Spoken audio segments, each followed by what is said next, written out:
Andhra Pradesh assembly స్థానాలతో పాటు అన్ని parliament స్థానాల్లో కూడా హోరాహోరీగా పోటీ నెలకొంది. ఒక్క విశాఖపట్నం స్థానంలో తప్ప. ఎందుకు అంటే ఈ స్థానం నుంచి ప్రజాశాంతి పార్టీ అధ్యక్షుడు కేఏ పాల్ పోటీలో ఉన్నారు. దాంతో ఇక్కడ వార్ వన్ సైడ్ అయిపోయింది. విశాఖ ఓటర్లు తెలుగుదేశం నుంచి పోటీ చేస్తున్న మతుకుమిల్లి భరత్ ని, వైసీపీ నుంచి పోటీ చేస్తున్న బొత్స ఝాన్సీ రాణిని ఎంత మాత్రం పట్టించుకోలేదు. కాంగ్రెస్ లాంటి మిగతా పార్టీల అభ్యర్థులను గాని, ఇండిపెండెంట్లను గాని ఎంత మాత్రం లెక్క చేయలేదు. విశాఖ ఓటర్లందరూ గంపగుర్తుగా కేఏ పాల్ కి ఓటేశారు. ఈవీఎంలలో సీరియల్ నెంబర్ 14 కుండగుర్తు పక్కనే ఉన్న బటన్ నొక్కేశారు. ఈ నేపథ్యంలో విశాఖ పార్లమెంటు సభ్యుడిగా కేఏ పాల్ విజయం కన్ఫర్మ్ అయిపోయింది. ఇక ఓట్ల లెక్కింపు, రిజల్ట్ ప్రకటన లాంటి ఫార్మాలిటీస్ మాత్రమే మిగిలి ఉన్నాయి. విశాఖ పార్లమెంటు నియోజకవర్గంలో కేఏ పాల్ చేసిన ప్రచారం ఓటర్ల మీద బాగా ప్రభావం చూపింది.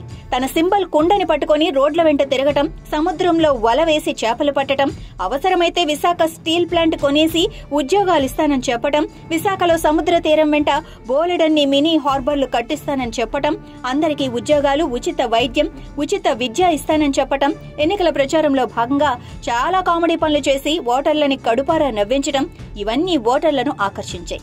ఓట్ల లెక్కింపు జరగటానికి ఇంకా 20 రోజుల టైం ఉంది. అప్పటి వరకు వెయిట్ చేయటం ఎందుకని, ఎలాగో తన విక్టరీ కన్ఫర్మ్ అయిపోయింది కాబట్టి విశాఖ పార్లమెంటు సభ్యుడి హోదాలో నియోజకవర్గ వ్యాప్తంగా రకరకాల అధికారిక కార్యక్రమాలు చేపట్టడానికి కేఏ పాల్ రంగం సిద్ధం చేసుకుంటున్నారు.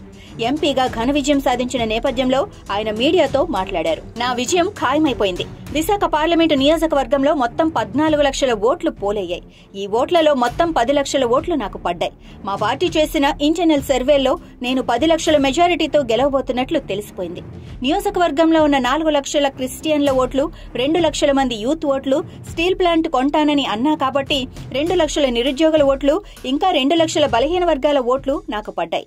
విశాఖ పార్లమెంటు సభ్యుడిగా గెలిచాను అన్న ధైర్యంతో ఈ రోజే నేను విశాఖ అభివృద్ధి కోసం ప్రణాళికలు రచిస్తున్నాను. రేపటి నుంచి నేను నియోజకవర్గంలో ఏం చేయాలనేది ప్లాన్ చేస్తున్నా. 100 రోజుల్లో విశాఖను అభివృద్ధి చేసిస్తా. ఉద్యోగాలు, ఉచిత విద్య, ఉచిత వైద్యాన్ని అమలు చేసిస్తాను.